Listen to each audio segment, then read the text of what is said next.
Good evening everyone and welcome to the Financial General Purposes meeting this evening. I'd like to thank all members of the public, councillors and officers who are joining us for today's meeting. Councillors and officers are reminded of their commitment to the Civility and Respect Pledge and to be mindful of this during the meeting. Please be aware that the Council is video recording this meeting and this will be uploaded to our YouTube channel. I'd just like to highlight some key points of the meeting format. Please can I ask everyone to have their phones turned off or set to silent. Please remain seated unless you are invited to speak or need to take a comfort break. The toilet facilities are out in the corridor you entered through. The fire exits are via the doors out of the chambers and down the external fire escape stairs or via the main entrance that you entered the building through. The assembly point is outside the Royal Mail Parcel Office in West Street. In the event of a fire, the lift should not be used. For those that require the lift, officers will guide you in the correct process to exit the building. Members of the public will be invited to participate in the meeting with the key points as follows. Public participation is limited to a maximum of 4 minutes per person, and I as Chair will interject if needed to enforce this. When the public participation agenda item is introduced, please raise your hand to show that you wish to speak and I will invite you to speak. If you are comfortable standing, please do so to ensure you can be heard across the room. I would ask that participants looking to leave the meeting wait until the end of an agenda item to limit distractions from other participants. Members of the public looking to leave the building will need to be escorted out by a council officer. When the meeting goes into confidential session, a short break will be held to allow members of the public to leave. To all present, please remember to show respect to others in the meeting and avoid interrupting where possible to enable others to follow the meeting. If any councillor feels concerned about any aspect of the meeting or discussion, please clearly state point of order and I will then gesture for you to elaborate. If anyone present is felt to be behaving unacceptably, they can be ejected from the meeting by resolution. Thank you for listening. On behalf of the Council, I would like to thank everyone for attending today's meeting. So, agenda item 1, apologies for absence. Thank you, Chair. We have no apologies for absence this evening. Thank you. Agenda item 2, disclosure of interests. To receive any disclosure by councillors of interests that they are aware of in relation to matters on the agenda, whether registered or not, and confirmation of any procedural steps that they will take because of this. Does anyone have any disclosures to declare? Councillor Weirmouth? I've accepted 3 tickets for the virtual cost. So I'm happy to keep it. Okay, thank you. I also have didn't think that counted.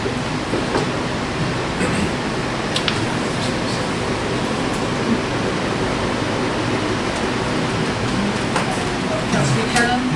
I think I've been invited as Deputy Mayor to that event. I'm not sure how that affects the way I want to consider the proceedings.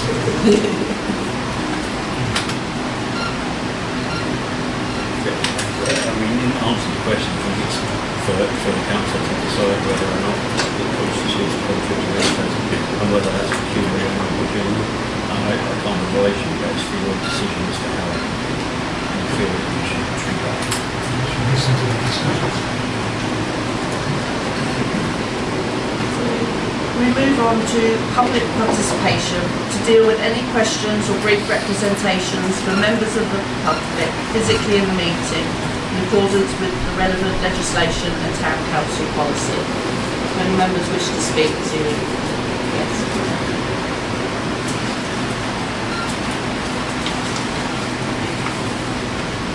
Chair, members of the committee, Thank you for allowing me to speak.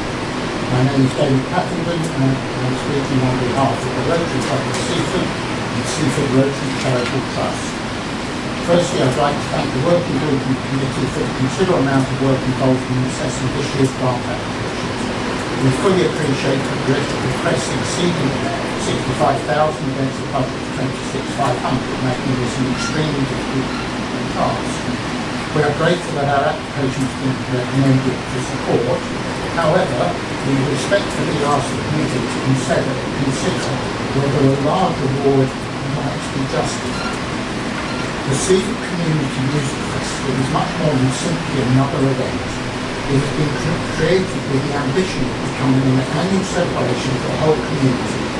The festival will bring together around 350 local performers ranging in age from 8 years old to well over 80, representing schools, youth groups, choirs, community organisations and professional musicians. It has been designed to appeal to the whole Seaford community and to celebrate the remarkable musical talent that exists for all generations within our town. Accessibility has also been a key objective. Alongside affordable ticket prices, we have provided a substantial number of complimentary tickets to local charities, community organisations that the Seaford Rotary Charitable Trust has supported over many years. We have also offered complimentary tickets to residents living in all the homes surrounding Seaford and Street Plainfield, recognising that they are our immediate neighbours and helping to feel part of the event rather than the inconvenience. The festival has already attracted significant support from local businesses to sponsorship, together with funding from Cliff Trust and Seaford Rotary Charitable Trust. Rotary itself has committed substantial financial resources together with many hundreds of volunteer hours to bring this event to life. The grant we requested is not for administration of general grant costs. It is specifically to help fund the essential infrastructure, the professional stage, sound, lighting and event management that makes an event of this scale possible. I'd also like to make one wider. For many years, Seaford Rotary Charitable Trust has raised and distributed substantial sums of money to support local organisations and individuals across our town. In our last full financial year, ending 30th of June 2025, the Trust awarded grants to 46 local beneficiaries in the town, totaling £44,371. Many of the local organisations and charities we have supported have also received grants from Seaford campaigns. We have always sought to invest back into our community, and we see this festival as another way of doing exactly that. Any money raised will go into the Trust and will be distributed to good causes in the town. As a first-year event, it inevitably carries the greatest financial risk. A stronger grant this year will not simply support one day's entertainment, it will help establish what we hope will become a lasting annual event that brings generations together, showcases local talent, strengthens community spirit and provides a positive legacy for Seaford. We therefore respectfully ask the committee to consider increasing the recommended award of the resources of your community. Thank you for your kind consideration. Thank you. Does anyone else wish to speak? No? What I'd like to propose is we bring agenda item 9 forward to now, which is the discretionary grant scheme, so we can discuss that before we move on to this agenda. So I propose that. Can you tell the seconder? Councillor Ward. Go to agenda item 9, which is page 60 of the report.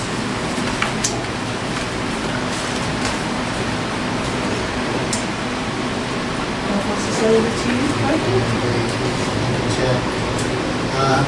This report summarises the outcome of the grants working group and the proposed award of both small and large grants from the allocated £26,500 budget. I want to draw your attention to the letter that was circulated to all committee members yesterday from the Rotary Club of Seaford, and in which further note the grants to be reconsidered if possible interest. I've got any questions. Open up to the committee to ask any questions. Councillor Walraven? Thank you, Chair. Yeah, I know Seaford Rotary does an awful lot of work within our community. I was saying that the working group, together with officers, spent a long evening going through all the applications, and as the report said, we had over £65,000 worth of grants, which we had to dwindle down to 26,500. It was a hard job. Each application was taken on its merit, and we tried to award most of them. And so I feel that we should keep it as is, because if we increase the grant, some other organisation is going to lose out, and I feel we're being fair and trying to spread the amount we've had, and I propose that we accept the recommendation. Thank you. Anyone else? That's the winner. I just want to echo what Councillor Walraven said,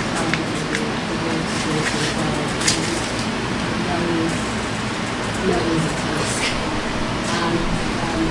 That's exactly my thought. If you think to one organisation more than someone else who would like this participate, I think we just have to be fair with the pocket money, especially it's going on.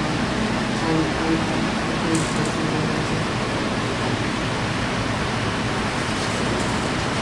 Anyone else have any comments? Councillor Mayor? Just to say that I think we all absolutely respect what Rotary do, and being an ex-musician myself, and knowing how underfunded music generally is, chairing in the countrywide, but elsewhere, and we know it's down to very few people often to raise the standard of music, and Pat White was a shining example of that in our community. And we need to support those kind of people and these kind of initiatives as far as we can. I think it's very difficult for us now, as Councillor Walraven has said, because there's been a working group process, and although my heart goes out to Rotary and I would like to support them more, I do feel that the working group has done their job, and a lot of grants were actually rejected. We didn't get anything. So it's always going to be that situation. What I would ask, maybe, Chair, that we could suggest to Rotary is that they can come. I know that they're going to have costs this year, but if they do incur costs that then empties their bank balance, maybe they can come to us again when we've seen how successful the festival is, and maybe we can make an arrangement with Rotary to somehow support them more in other ways or whatever. That's all I could suggest. And maybe in future we can give a higher grant to them. But we are always going to be asked for lots of grant aid from all sorts of different people. Thank you, Chair. Thank you.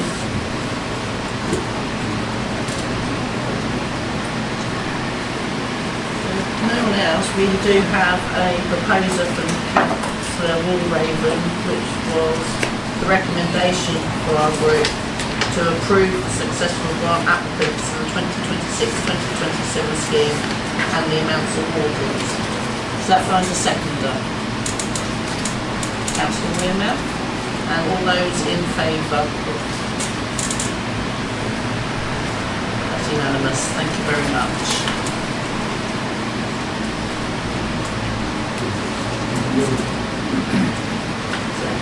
Are you wishing to leave now? Yeah, I think it's All right. If you're ready, we will move back to agenda item 4, which is the finance report, receipts, payments and bank reconciliations for February, March, April and May 2026.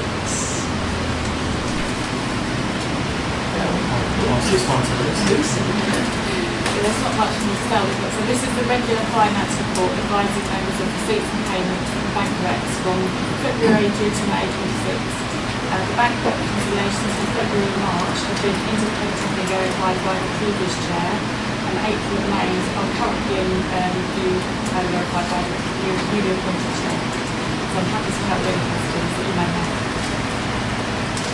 Does anyone have any questions? Councillor Warren. Just to say thank you to the current chair for clarifying them. I previously did this, it's not very much fun class we did as councillors, but it's an important one. And thank you to the officers for that work. I'm happy to propose. For the recommendations to note the contents of the reports. Yes. So if I just second that. Councillor Me. If no one's got any further comments, I'll bring it to a vote. All those in favour? It's unanimous. Thank you very much.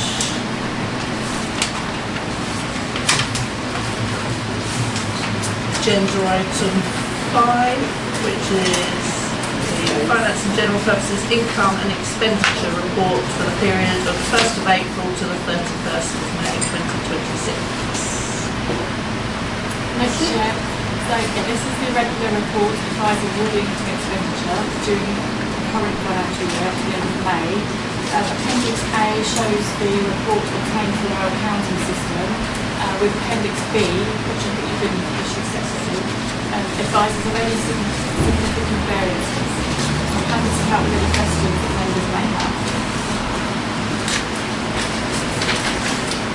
Members have any questions on this report?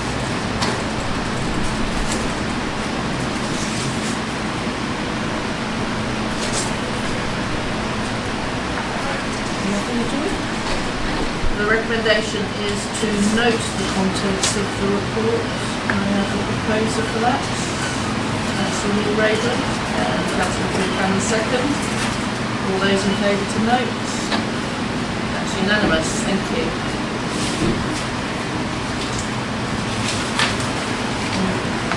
On to agenda item 6, page 24.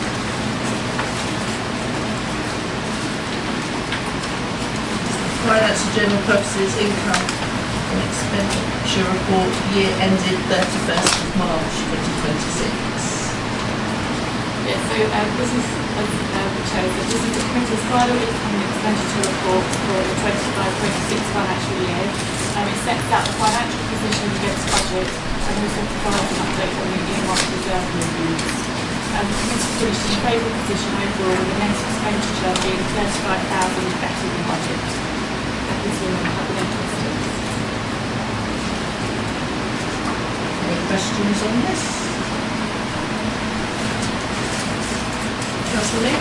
Just to say thank you very much, because I think this is, the finance has been very well run, very well looked after. I did just want to know what the charges were for this building, because they're about, our rent is about 25,000 a year. I noticed that the charges we get is kind of standard charges. What's it not called charges? It's called something else. But it's about 24,000. Is that electricity, heating? That is the utilities. That's all the utilities. Seems a lot, 24,000. Does that include business rates as well? I believe it does. I would imagine it would include business rates. Seems to be saying it's almost exactly what our rent is, which is amazing. So we have a lot of outgoings just for the lighting and heating and, as you say now, business rate, I suppose. But I have the maintenance costs in that as well for the building. Because I seem to see there was another thing which talked about maintenance costs for this building. Yeah. Those charges are literally for the utilities. I'm not actually sure if there's a business rate, actually. I think that's it's cleaning, gas, electric, and refuse. It'd be nice sometime if possible to have a breakdown of that, just because it just seems, to me, I'm not a businessman, it seems quite high. But I would imagine quite a lot of it's probably cleaning as well. Cleaning is expensive. We have a cleaner come here quite often, I'm sure it's every day. But I imagine that's quite a significant part of it. But we can certainly get a breakdown and circulate that perhaps for the next second UPV. That would be great. Do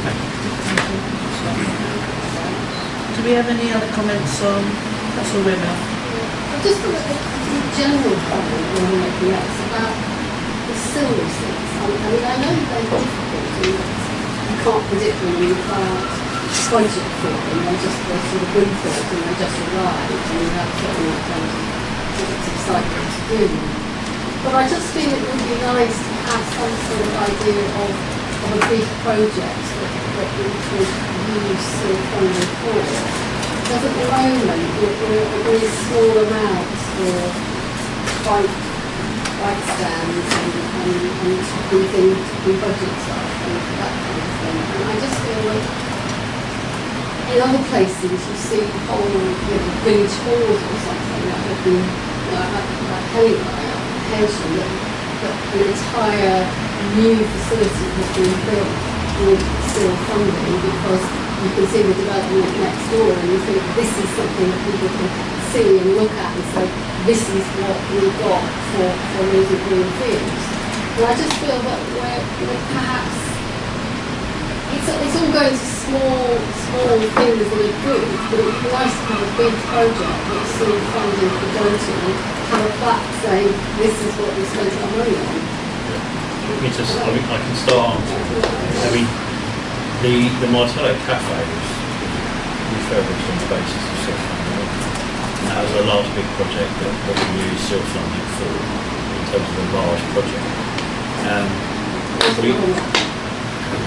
We are proposing to discuss with the strategic plan working group from the summer some ideas to propose for what we're going to do with the unallocated silk money, because I think officers agree we would like to have like a big ticket project to use the money for rather than spending it on £5 here, £5 there.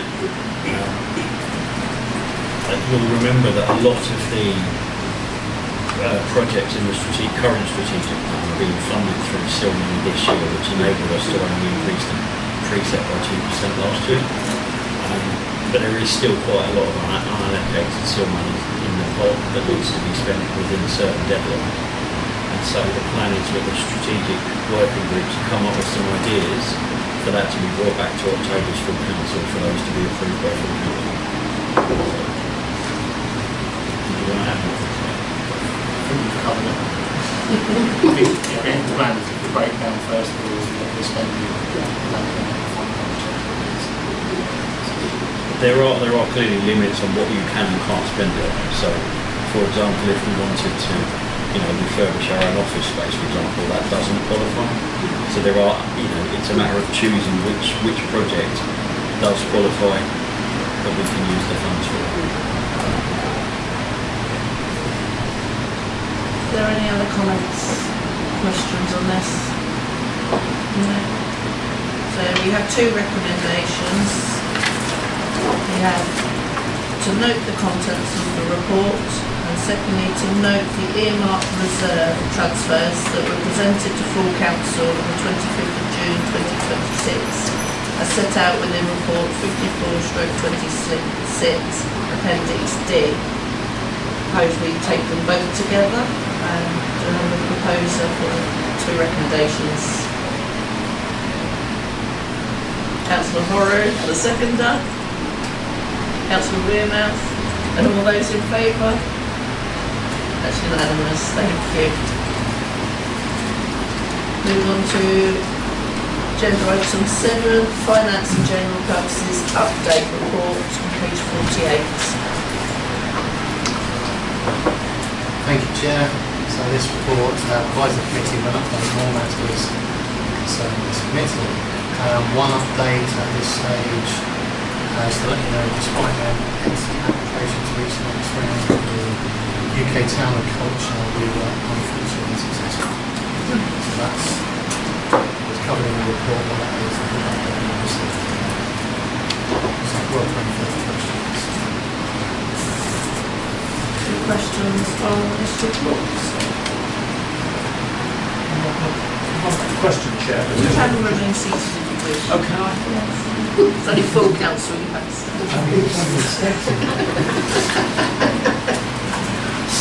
shown my youth.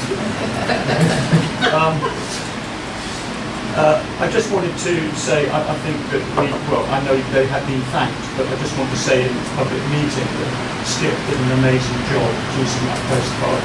And I have to say, I wonder if we can use it in some other way, because it's got so much kind of allusion to what goes on in Seaford. And I think it'd be great if we could somehow use it and credit them as well, because they're a group we support anyway.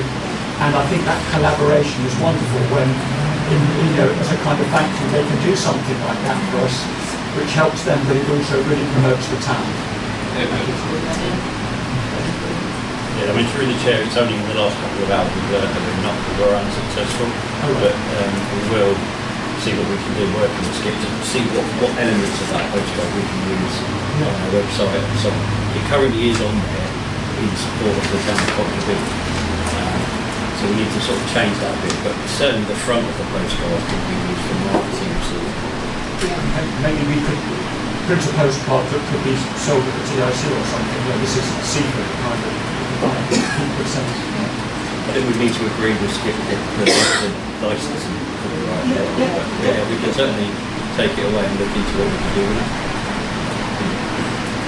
Councillor Cannon. Thank you, Chair.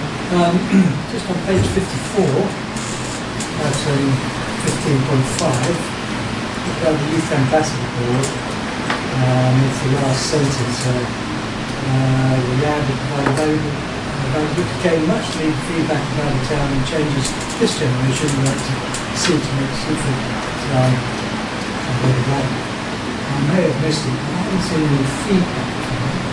That would be very interesting to understand what clearly we're going on that. But I'm not so. I'd be interested to understand what feedback is. Sure. Through the chair, unfortunately James was just too old to make it into the youth ambassador role. So he's sort of been precluded. But yeah, no, it's been running for a number of months. There was some difficulty setting it up at the first place in September, October.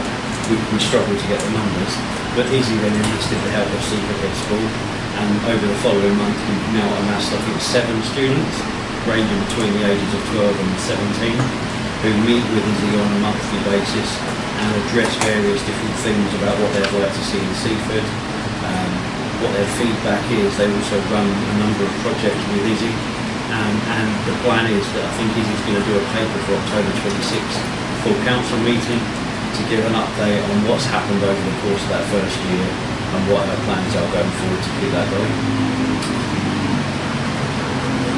As well, they will also be next week. They'll obviously run asking residents for feedback on the current living spaces. That's one of the projects they're working on. So that'll be based on our village starts Monday, Tuesday next week. Liaising with residents is Did you catch that? Councillor Horrod. Yes, on the external funding forms, not a question, but just sort of to flag it again, but just, is there any update on the the Newlands development cell that was identified in sports? So just very keen that that doesn't go anywhere. Sure. Through the chair, just it's actually section 106, or slightly Section 106, sorry. Come the 15th of July 2027, if Lewis District Council don't do anything with it, it will come back to the town where it can be used to improve sports facilities at the Crouchfield Assaults. Okay. Prior to that, at the moment it's in a 2-year period where it can be used by any of these coastal strip for a new pitch. We asked Lewis District Council if they would consider expediting that 2-year process, which is within their discretion. And we were told that we needed to wait for their playing pitch strategy to be announced. And after that, they would then consider, or the committee would consider whether or not they should expedite and get us to that point earlier. But at the moment, we're still waiting for the playing pitch strategy. Thank you, Joe. Any other comments on this agenda item? So, Recommendation is to note the contents of the report. If I can have a proposer for that, please. Councillor Muldoon, seconded by Councillor Buchanan. All in favour? Thank you. Move on to agenda item 8. This is the policy review update, July 2026. Carol. Thank you, Chair. So this report just provides an update on the progress on all council policies. It's the one I know you've been waiting for and any questions. Any questions or comments on this?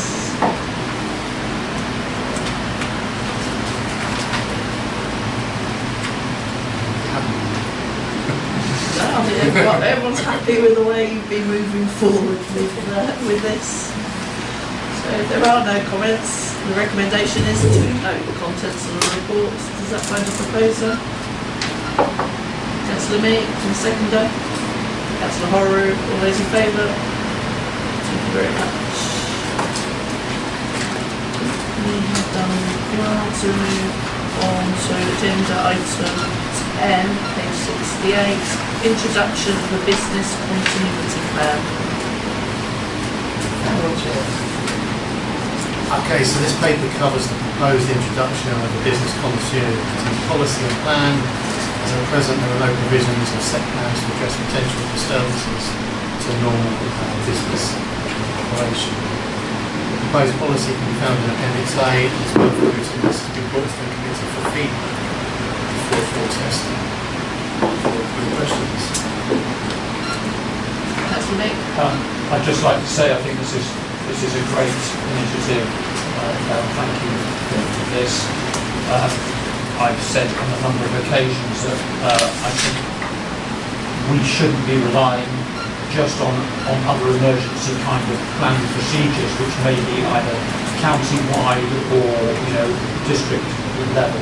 I think we ought to independently be resilient for our own emergency situations, and this I think is addressing some of that.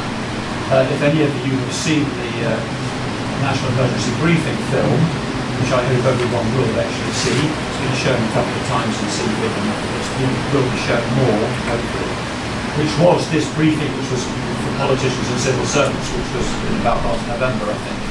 And this is a film of about 50 minutes, which condenses 8 submissions by experts in their field about climate change, about the climate crisis, and all sorts of issues that will face us. Not just what one would think of as climate, but security issues. There's one guy who was in the military, in Iraq and everything. He says we are going to be faced with serious security issues in this country due to just the factors of climate change. So I think this is going some way towards a further discussion perhaps about the wider issue of climate change, and obviously that's one of our committee remits. So I think it's really good that is coming forward, Darryl. Thank you very much. I think it's really, really good, and I think there's some really good ideas in there. I haven't come up with any more myself, but you've covered, I think you really have covered it, so to speak. Councillor Buchanan. Thank you, Chair.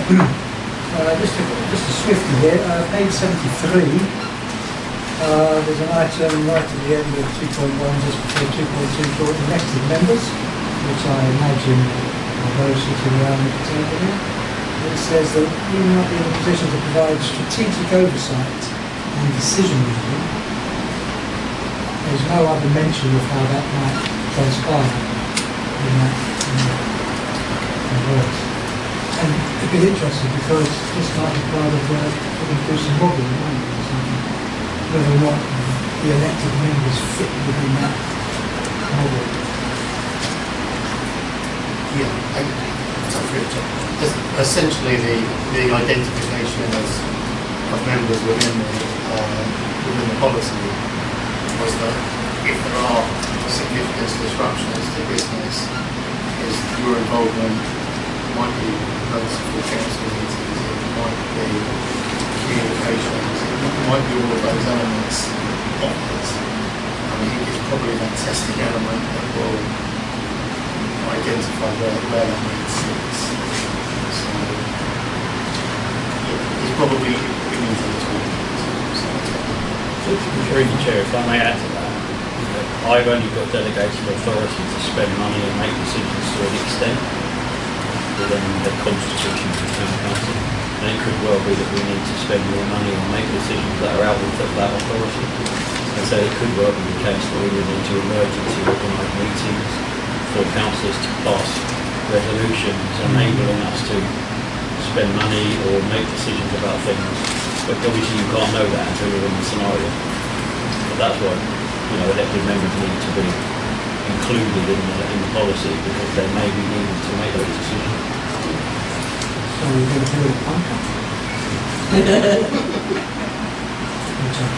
I mean, there is a national agenda ongoing at the moment which is to try and see whether or not hybrid meetings should be allowed to be held in emergency type situations. So, Teams meetings like we held in COVID.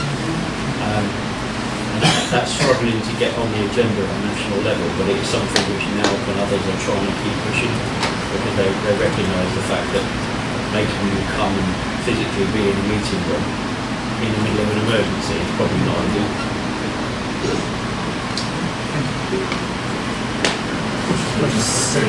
Does anyone else want to make a comment or question on this agenda item? No, Councillor Meek. I just wonder on the back of that, would there be a good idea or would it be a good consideration to maybe have some kind of emergency fund put by ring-fenced for such an emergency on deposit so that there would always be a lump sum of money, maybe 30 or 40,000 or something that we could draw. And that wouldn't have to come out of earmark reserves or any of our other spend, which we already might have ideas about what we want to do with. I know we're kind of very well placed at the moment financially, as we all know, but that might not be the case. And I just wonder if there's any appetite for that kind of thing. Would it be a useful consideration? Through the chair, I think that we would probably recommend that that's what our general reserve should be used for in that scenario. And to separate them out further would be somewhat of an artificial separation because if there was 50,000 in the budget and what we need was 60,000, it's so I imagine that it would probably be said that the general reserve should cover that. And we comfortably have the money that we need in the general reserve should we need it. But like I said before, I've only got delegated authority so far. So if we wanted to spend £50,000 out of general reserves, we would need council resolution to be passed to make that happen. Okay. Yeah. Thank you. Any other comments on this? I'd just like to thank Darryl and any other officer involved in compiling this. It is a big piece of work and has been needed, so thank you. The recommendations are: 1, to note the contents of the report, and secondly, to recommend that full council adopts the business continuity policy. If we take them both together, does that find a proposer? Councillor Meek and the seconder, Councillor Weirman. All those in favour? That's unanimous. Thank you very much.